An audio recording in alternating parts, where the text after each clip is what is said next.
नमस्कार, मी सर्वांचं स्वागत करतो हवामान अपडेट या आपल्या यूट्यूब चॅनलवरती. मी नेताय जाधव आणि आपण पाहणार आहोत 24 मार्च रोजीचा संपूर्ण महाराष्ट्र राज्याचा हवामानाचा अंदाज. सर्वप्रथम संपूर्ण शेतकरी बांधवांना जागतिक हवामान दिनाच्या हार्दिक शुभेच्छा. आजच्या दिवशी जगातील ज्या काही संघटना आहेत, भारताच्या IMD असेल, याचबरोबर ऑस्ट्रेलियाची हवामान खाता असेल, जर्मनी, तसेच अमेरिकेचे आणि इंग्लंडचे जे हवामान खाते आहेत, या हवामान खात्यातर्फे एक संघटना तयार झाली. या संघटनेचा मेन उद्देश जो होता ते जागतिक हवामान आहे याबद्दलचे अपडेट आपल्याला सर्वांपर्यंत पोहोचण्याचा. तर या संघटनेचा आज उदय झाला.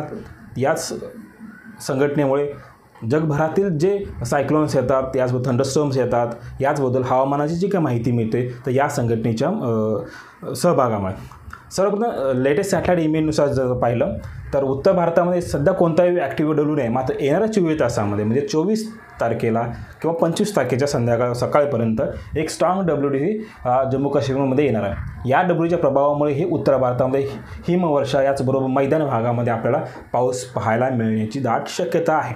तसेच संपूर्ण भारताचा जर विचार केला, भारताच्या बहुतांश भागामध्ये म्हणजे भारताचा जो दक्षिण भाग असेल, याचा महाराष्ट्राचा जो दक्षिण भाग असेल, तसेच कर्नाटक आणि तमिळनाडूचाही भागामध्ये ही काही भागामध्ये ढगाळ वातावरण पाहायला मिळतं. याचबरोबर लाईटनिंग, थंडरस्टॉर्म सहित काही भागामध्ये गारपीट ही आपल्याला पाहायला मिळतं. राज्याचा सर्वप्रथम विचार जर केला तर राज्यामध्येही जो दक्षिण भाग जो असेल, लातूर, धाराशिव, याचबरोबर नांदेड, चंद्रपूर आणि विदर्भाचा दक्षिण भाग म्हणजे गडचिरोली या भागामध्ये आज ही ढगाळ वातावरण पाहायला मिळेल. काही भागामध्ये फक्त हलक्या सरी आपल्याला पाहायला मिळेल. येणाऱ्या 24 तासाचा जर विचार केला, येणाऱ्या 24 तासामधून हा जी ढगाळ स्थिती असेल ती थोडीशी दक्षिणेला सरकण्याची शक्यता आहे. मात्र हा जो दक्षिण भाग जो असेल, गडचिरोली, चंद्रपूर, नांदेड, तसे धाराशिव, सोलापूर व सांगलीचा पूर्वेकडील भाग जो असेल, या भागामध्ये आपल्याला ढगाळ वातावरण पाहायला मिळणार आहे. कदाचित 1 ते 2 ठिकाणी आपल्याला लाईट रेन होण्याची ही शक्यता आहे. याचबरोबर या संपूर्ण आठवड्याचा विचार केला, संपूर्णच्या आठवडा म्हणजे शनिवारपर्यंत परत एकदा राज्यात अवकाळी पाऊस सुरुवात होण्याची शक्यता आहे. म्हणजे पुढच्या शनिवारनंतर त्यावेळा ही मध्य महाराष्ट्र याचबरोबर खानदेशचा बहुतांश भाग जो असेल उत्तरेकडे, या भागामध्ये आपल्याला गारपीट होणार आहे. काही भागामध्ये आपल्याला मध्यम स्वरूपाचा पाऊस आपल्याला पुढच्या आठवड्यामध्ये पाहायला मिळण्याची ही शक्यता आहे, म्हणजे या आठवड्याच्या नंतर. त्याचबरोबर आज दिवसभराचा मॅक्झिमम टेम्परेचर म्हणजे तापमानाचा विचार केला, आज दिवसभर अकोलामध्ये जवळपास 40.5 डिग्री, अमरावतीमध्ये 39.2 डिग्री, याचबरोबर भंडारा, बुलढाणा, ब्रह्मपुरी, तसेच चंद्रपूर, गडचिरोली, नागपूर आणि वर्धा या भागामध्ये ही 37 ते 38 डिग्री सेल्सिअस तापमान आज दिवसभर नोंद झाली. याचबरोबर आपण मराठवाड्याचा विचार केला, छत्रपती संभाजीनगरमध्ये 37.4, बीडमध्ये सर्वाधिक तापमान पाहायला मिळालं, जवळपास 39.3 डिग्री सेल्सिअस. याचबरोबर परभणी 38.1 आणि उदगीरमध्ये जवळपास 37 डिग्री सेल्सिअस तापमान आज दिवसभर आपल्याला नोंदवलं गेलं. याचबरोबर पश्चिम महाराष्ट्राचा विचार केला म्हणजे मध्य महाराष्ट्राचा विचार केला, अहिल्यानगरमध्ये जर पाहिलं जवळपास 37.7 डिग्री सेल्सिअस तापमान पाहायला मिळालं.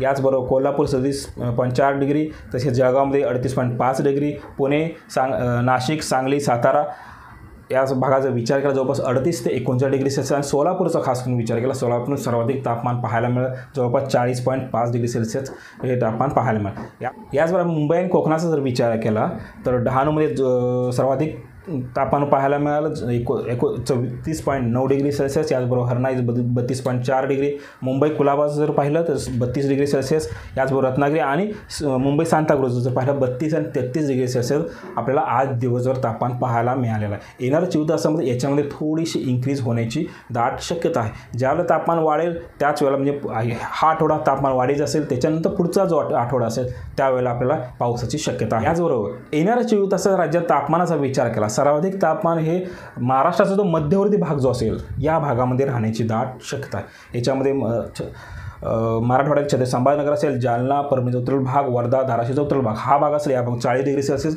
कदाचित काही भागामध्ये 40.1 डिग्री सेल्सिअस तापमान आपल्याला पाहायला मिळण्याची शक्यता आहे. याचबरोबर विदर्भाचा जो पश्चिम भाग जो असेल, अकोला, अमरावती, चंद्रपूर आणि दक्षिण भाग असेल, या भागामध्ये ही जवळपास 40.2 डिग्री सेल्सिअस तापमान आपल्याला उद्या दिवसभर पाहायला मिळण्याची शक्यता आहे. मात्र विदर्भाचा जो पूर्वेकडील भाग जो असेल, नागपूरचा उत्तरेकडील भाग जो असेल, या भागात जर पाहिलं 38 डिग्री सेल्सिअस तापमान पाहायला मिळू शकतो. याचबरोबर खानदेशचा विचार केला, खानदेशातील धुळे, नंदुरबार, जळगाव या भागामध्ये 40 डिग्री सेल्सिअस. यातून नाशिकचं जर पाहिलं तिथे 39 काही भागामध्ये 38 डिग्री सेल्सिअस आपल्याला तापमान पाहायला मिळण्याची शक्यता आहे.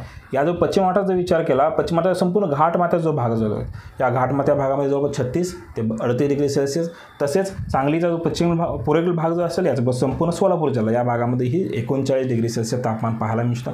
सोलापूरचा उत्तरेचा भाग जर पाहिला, माढा करमाळा या भागामध्ये, माळशिरस माहोळ या भागामध्येही आपल्याला 40 डिग्री सेल्सिअस तापमान पाहायला मिळू शकतो. तसेच सातारा, पुणे आणि अहिल्यानगर या भागामध्येही 40 डिग्री सेल्सिअस तापमान पाहायला मिळण्याची शक्यता आहे.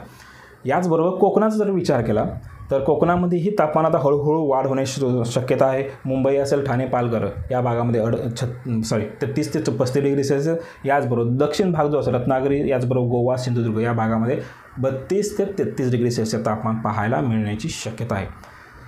हे होतं उद्या दिवसभराचं हवामान अपडेट. याचबरोबर आतापर्यंत या चॅनल सबस्क्राईब केलं नसेल, कृपया सबस्क्राईब करा, बेल नक्की करा. धन्यवाद.